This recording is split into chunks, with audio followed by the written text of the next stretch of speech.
ജീവിതത്തിലും ബിസിനസ്സിലുമൊക്കെ വിജയിക്കണമെങ്കിൽ മറ്റുള്ളവരെ പ്രീണിപ്പിച്ചാലേ സാധ്യമാകൂ എന്ന് വിശ്വസിക്കുന്നവരാണ് അധികവും. എന്നാൽ നിൻ്റെ മഹത്വം മറ്റുള്ളവരെ പ്രീണിപ്പിക്കുന്നതിലല്ല, മറിച്ച് നിൻ്റെ സ്വത്വവും നിൻ്റെ കഴിവും കണ്ടെത്തുന്നതിലാണ്. നിൻ്റെ കഴിവ് നിൻ്റെ പ്രവൃത്തിയിൽ തെളിയിക്കുമ്പോഴാണ് നിനക്ക് വിജയിക്കാനായിട്ട് സാധിക്കുക. അതിന് പ്രീണിപ്പിക്കേണ്ട ആവശ്യമില്ല.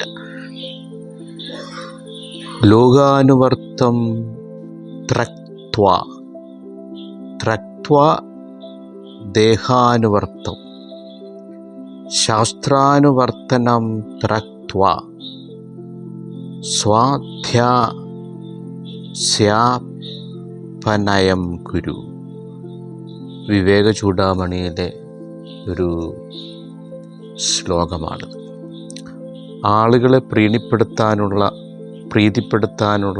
പ്രയത്നം വെടിഞ്ഞ് ദേഹാഭിമാനം ഉപേക്ഷിച്ച് മോക്ഷ പ്രയോജനകരമല്ലാത്ത ഗ്രന്ഥങ്ങളുടെ അഭ്യാസം പരിത്യജിച്ച് അധ്യാസത്തെ,